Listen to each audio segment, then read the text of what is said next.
Salut tout le monde, j'espère que vous allez bien les amis. On est parti pour la vidéo du jour. On va démarrer avec l'anniversaire de David Alaba, l'international autrichien fête ses 31 ans. On lui souhaite évidemment un très joyeux anniversaire et on espère que l'année prochaine il pourra être déterminant tout au long de la saison. Malheureusement, il a eu quand même quelques pépins physiques sur les derniers mois côté Real. C'est dommage parce que c'est véritablement un joueur impactant sur le terrain.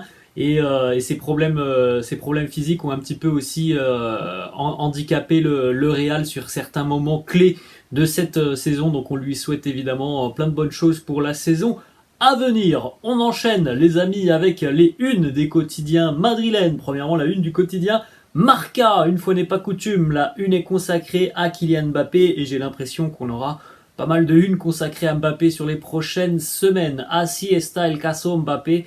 Voilà le dossier Mbappé. On entend énormément de choses sortir dans la presse et au final, ça vient à 90% de la presse espagnole et il y a très peu d'informations qui émanent de quotidiens français. L'équipe et RMC depuis quelques jours maintenant ne sortent pas grand chose sur l'affaire Mbappé.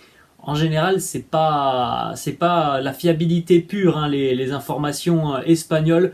Bon, en tout cas, visiblement, ce qu'il en est, c'est que à l'heure actuelle, Kylian, lui, souhaite continuer au PSG, on l'a déjà dit, mais le PSG lui a fait passer le message tu ne continueras pas, si tu ne prolonges pas ton contrat, on sera obligé de te vendre cet été.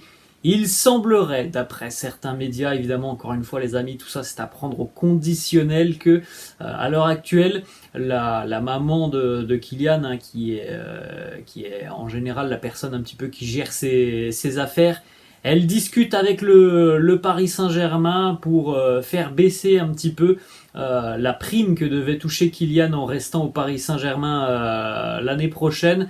Donc on serait en train de négocier un départ de Mbappé, mais aussi pour ne pas perdre trop d'argent. Donc voilà, on essaye de trouver un accord avec le Paris Saint-Germain. Voilà, après tout ça les amis, ce sont des informations tout de même que l'on prend au conditionnel. On aura certainement, je pense, des évolutions importantes dans les semaines à venir, mais à l'heure actuelle, je suis pas sûr que ça soit si avancé que ça, parce que Kylian il est en vacances notamment, donc je pense que d'ici 15 jours, 3 semaines, ça pourrait certainement avancer. À l'heure actuelle, j'ai quand même un peu de doute à imaginer qu'on en soit déjà à des discussions sur tout ce que devait toucher Kylian l'année prochaine pour retrouver un petit peu, retomber un petit peu sur ses pieds. J'ai un peu de doute.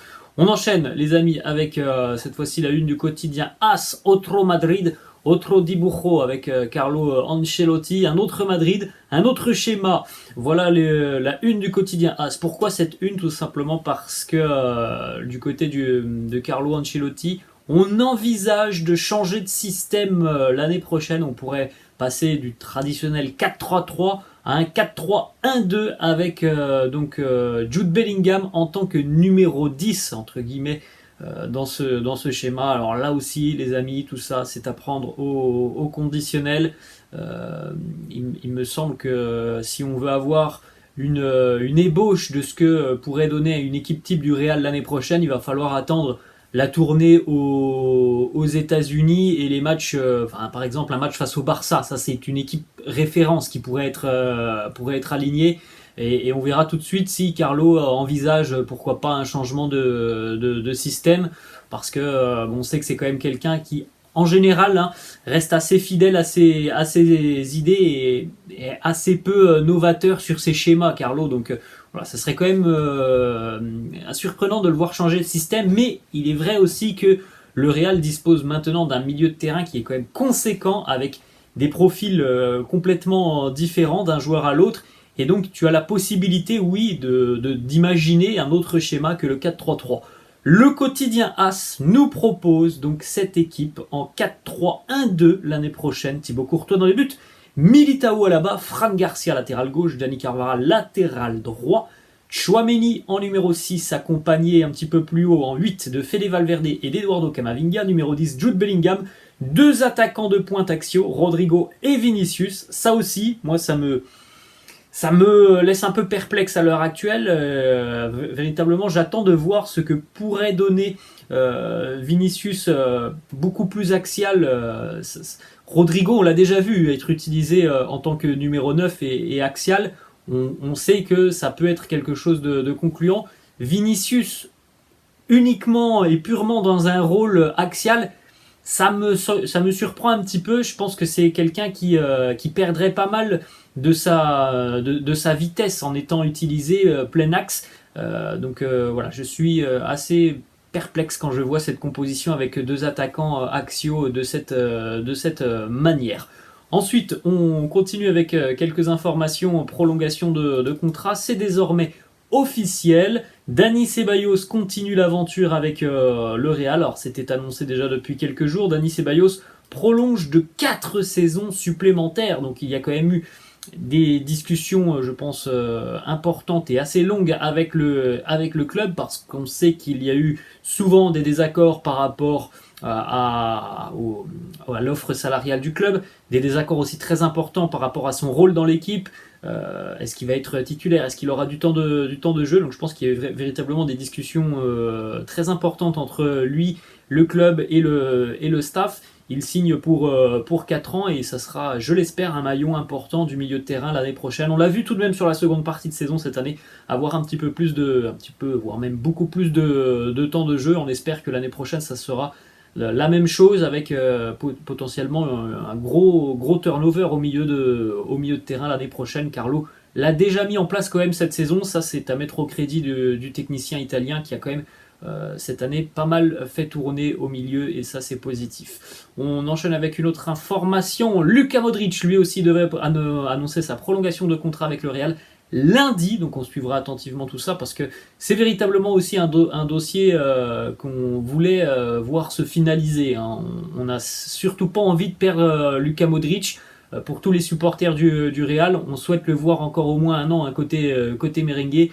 On sait à quel point c'est un joueur impactant. On sait aussi à quel point il est lié au club. Il a refusé des offres que certains n'auraient jamais refusées, hein. Les 200 millions d'euros d'Arabie Saoudite pour prouver sa fidélité au Real, pour pouvoir continuer un an de plus. Donc voilà, on espère véritablement que ça sera officiel lundi, la prolongation de Luka Modric. On enchaîne avec 2 déclats de Toni Kroos. Premièrement, sur sa prolongation de contrat toute récente, il nous dit: l'une des personnes que je dois remercier le plus pour ce renouvellement de contrat, c'est ma femme. Elle m'a dit: fais ce que tu veux. Cela m'a beaucoup surpris. Je lui ai dit: mais tu ne veux pas que je passe plus de temps à la maison ou quoi? C'est assez marrant cette déclat de Toni Kroos. Il poursuit d'ailleurs en se projetant un petit peu déjà sur la saison prochaine. Est-ce qu'il y a possibilité peut-être de prolonger au-delà de 2024? Il nous dit: j'ai toujours dit qu'il était essentiel pour moi de prendre ma retraite au plus haut niveau. Rester après 2024, je suis ouvert, je me poserai cette question l'année prochaine. On continue les amis avec une information qui concerne le jeune Arda Güler.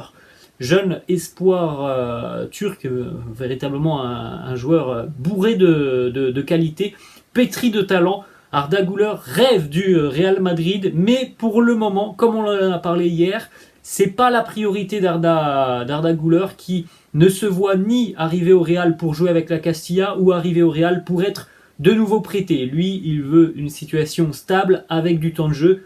À l'heure actuelle, le Real n'est pas en mesure de lui offrir cette situation. Donc voilà, c'est pas la première fois qu'un joueur ne puisse pas, on va dire, réaliser son rêve au tout début de sa carrière. On prend par exemple l'exemple Mbappé. Voilà, il y aura certainement une arrivée de Mbappé, peut-être dans un mois, peut-être dans un an. C'est peut-être la même chose pour Güler. Il viendra peut-être au Real dans quelques années, en tout cas à l'heure actuelle. Et on peut le comprendre tout de même. À son âge, ce serait difficile de trouver de la stabilité du côté du Real. Donc c'est la meilleure solution pour lui, et de trouver à l'heure actuelle un autre point de chute. On va terminer les amis avec 2 informations qui concernent la Coupe du Monde des clubs. La FIFA a annoncé hier que les États-Unis allaient accueillir la première édition de la nouvelle formule du Mondial des clubs. Ça sera donc en 2025. Cette nouvelle édition va donc inclure 32 équipes au lieu de 7 participants. Il y aura notamment les vainqueurs de Ligue des Champions entre 2021 et 2024. Donc il y aura le Real Madrid, donc une Coupe du Monde à 32 équipes, 12 équipes qui viendront d'Europe avec, comme on l'a dit, les vainqueurs de Ligue des Champions récents, Chelsea, le Real, Manchester City, le vainqueur de la prochaine édition de la Ligue des Champions, plus 8 clubs basés sur leur classement, et puis après, les 20 autres équipes seront évidemment des équipes, d'autres représentants mondiaux, mais encore une fois, c'est une compétition qui pour moi n'a pas grand intérêt. Quand on joue le mondial des clubs là au mois de janvier, au mois de février, franchement, ça m'intéresse pas plus que ça.